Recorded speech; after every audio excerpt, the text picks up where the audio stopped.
Question numéro 1. Quel est le nom du disciple qui a remplacé Judas une fois que celui-ci avait trahi Jésus et puis qui s'était suicidé?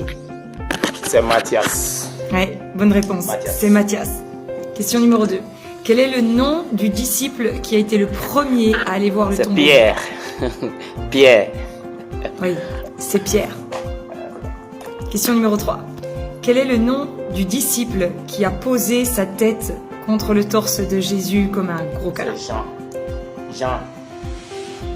Oui, c'est l'apôtre Jean. Prochaine question.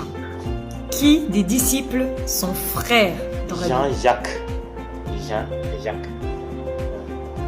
Oui, c'est Jacques et Jean, les fils de Zébédée. Matthieu dans la Bible est l'un des disciples de Jésus. Avant de l'être, quel était son métier? Il est un collecteur. Ouais, c'était un collecteur d'impôts. Plus précisément un douanier, mais bon. Dans l'histoire, on comprend qu'il était plutôt un magouilleur. Prochaine question. Tous les apôtres vont mourir martyrs, sauf l'un. Lequel? Oui, en effet, c'est l'apôtre Jean. Il va mourir sur son île, tout simplement. La Bible nous dit que Pierre va avoir un membre de sa famille qui va être guéri par Jésus. Quel est le membre de cette famille? L'enro. Oui, c'est sa belle-mère. Elle avait la fièvre, Jésus va venir et elle va être complètement guérie. 8e question. Est-ce que Barthélemy est l'un des disciples dans la Bible?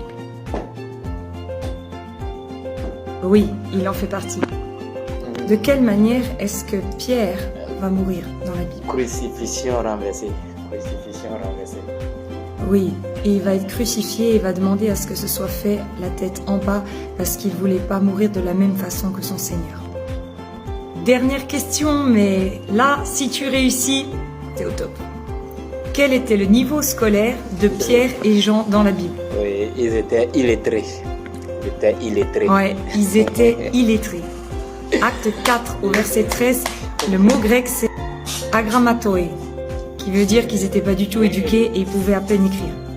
Et c'est eux qui ont permis à écrire une partie du livre le plus lu dans le monde entier, par la révélation du Saint-Esprit bien sûr. Donc go, calcule tes points, mets-les dans les commentaires et on verra qui connaît bien la vie des disciples ou pas. Allez, ciao, sois béni.